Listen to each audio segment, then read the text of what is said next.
Fier d'être français, c'est le dimanche matin dans le Grand Matin Week-end sur Sud Radio avec Amaury Bessard qui est notre invité ce matin. Bonjour Amaury. Bonjour. Alors dans Fier d'être français évidemment on raconte toujours une histoire, un parcours, une success story avec des invités qui ont un point commun. Ils sont tous issus de la diversité et Amaury Bessard on va peut-être se rapprocher du monde un petit peu agricole parce qu'on est au salon de l'agriculture aujourd'hui et vous avez travaillé notamment dans l'agroalimentaire. Racontez-nous un petit peu en quelques mots, on en reviendra après.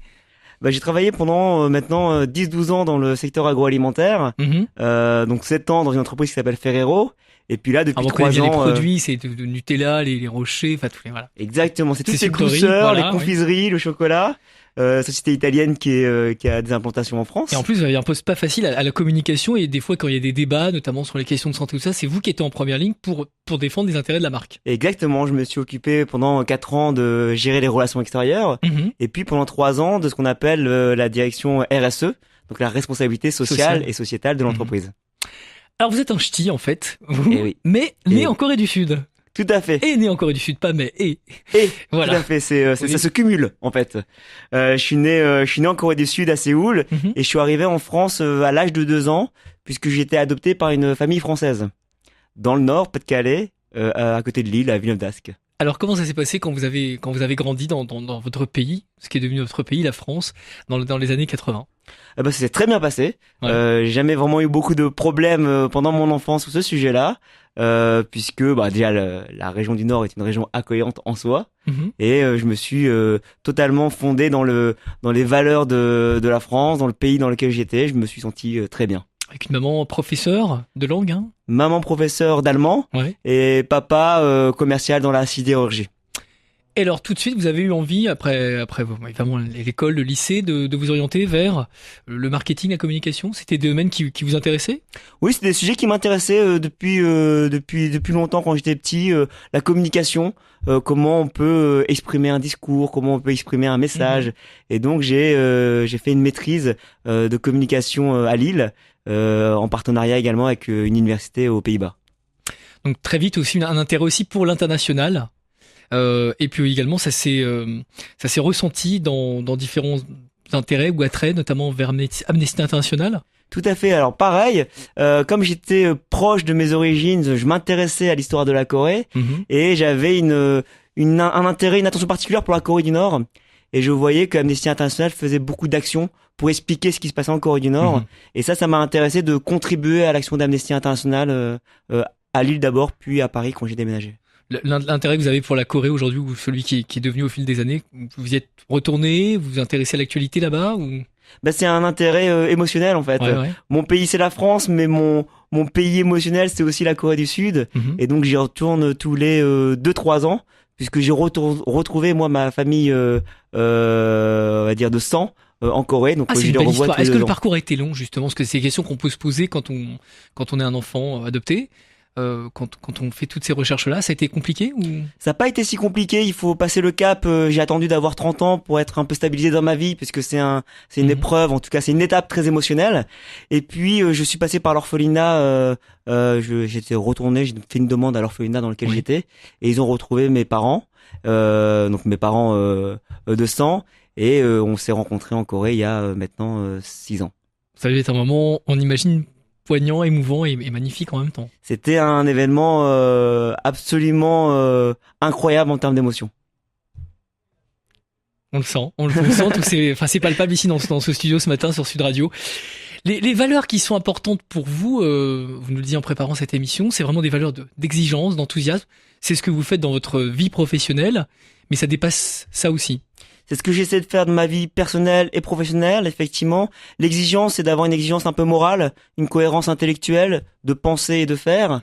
Et puis l'enthousiasme, je me dis que c'est quand même une valeur assez intéressante qui est pas souvent mise en valeur, justement, parce que avec de l'enthousiasme, on peut faire beaucoup de choses, on peut mobiliser des énergies et on peut aller beaucoup plus loin. C'est quelque chose qui est pas forcément visible de premier abord pour quelqu'un qui arrivera en France et qui se dit tiens, voilà comment sont les Français, est-ce qu'ils sont enthousiastes tous, tout le temps? Alors, je sais pas s'ils sont plus ou moins enthousiastes. En tout cas, depuis quelques années, on sent qu'il y a quand même une chape de plomb en France. C'est un peu compliqué. On sent un pays qui doute, un pays qui un peu a peur ou qui perd confiance en lui. Et donc, c'est forcément plus difficile d'être enthousiaste quand on a un manque de confiance. Maintenant, quand je vois le monde associatif, le monde des entreprises, Là, il y a et où ça l'énergie, bouge, hein. ça bouge énormément. Donc, on peut redonner confiance par les acteurs. Et c'est justement là-dessus que vous voulez aussi agir, et notamment la manière dont on imagine la société de demain. Il y a pas mal de groupes de réflexion, ce qu'on appelle les fameux think tanks. Certains, évidemment, dans la campagne pour la présidentielle, s'en inspirent naturellement pour le programme. Et vous avez créé un observatoire de ces fameux think tanks, de ces groupes de réflexion. Tout à fait, là aussi, c'est de l'énergie plutôt intellectuelle cette Allez, vous fois-ci. êtes venu comment C'est cette idée? politique. Bon, en fait, avec des amis, il y a une dizaine d'années, on s'interrogeait sur les think tanks qui étaient un peu des nouveaux objets intellectuels et non identifiés dans la presse. Parce que c'est vrai que c'est pas forcément connu du grand public, ces fameux think tanks. Racontez-nous un petit peu ce que Bah, c'est. c'est justement ça l'intérêt. On s'est dit, c'est pas bien connu. Soit on leur accorde trop de pouvoir en disant ils contrôlent tout, soit alors on les trouve inutiles. Et on s'est dit la vérité est probablement entre les deux. Oui. Donc on va les analyser, Ouais. on va les observer, on va analyser toutes leurs publications et voir ce qu'ils disent. Et on va mettre tout ça en ligne gratuitement pour tout le monde pour faire du débat, faire de la discussion. Donc vous avez un site internet, un compte Twitter, vous alimentez évidemment toute votre réflexion aussi, et vous communiquez beaucoup là-dessus, en dehors de vos actions dans l'agroalimentaire, parce que vous fédérez aussi beaucoup d'entreprises aujourd'hui. Ah bah oui, alors là l'observatoire maintenant j'ai pris mes distances, j'ai présidé l'observatoire à ses débuts. Maintenant il y a une nouvelle équipe et tant mieux, et c'est très bien, ils font du super travail. Et dans ma fonction professionnelle, effectivement, je suis directeur de la communication de l'ANIA, qui est l'Association nationale des industries alimentaires, Ouais. et qui rassemble et fédère et représente les intérêts de 16 000 boîtes agroalimentaires, des petites entreprises jusqu'aux grands groupes. Alors aujourd'hui, Salon de l'agriculture, évidemment, ce sont vraiment des grosses industries qui ont des intérêts énormes sur l'évolution de l'agriculture. C'est un point important parce qu'on parle souvent de filière alimentaire dans notre métier. C'est l'agriculture, l'agroalimentaire qui transforme la matière première, la distribution qui vend au consommateur et le consommateur.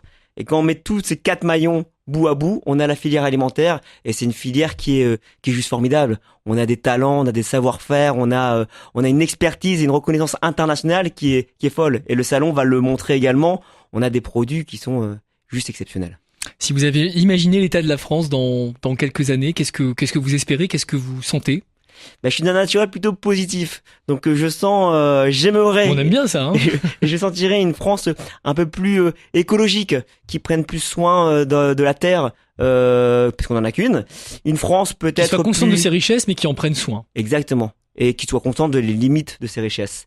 Une France plus solidaire, qui voit l'intérêt d'inclure la diversité pour en faire une nouvelle richesse, économique ou sociale d'ailleurs. Diversité dans les végétaux, mais aussi dans les hommes. Hein. Exactement. C'est ça. Et dans les hommes, la diversité elle est totale. Elle peut être d'origine, elle peut être religieuse, culturelle, sociale. Toute la diversité est bonne à prendre. Donc on a une France plus écologique, une France plus solidaire, et puis une France que j'espère plus fraternelle, dans le sens vraiment une fraternité dans les valeurs de la République, de se dire voilà, on est tous dans le même bateau, essayons de pagayer en même temps. Voilà, c'est la conclusion ce matin de Fier d'être français. Amaury Bessard, merci beaucoup et bon dimanche. Merci beaucoup. Et bon dimanche.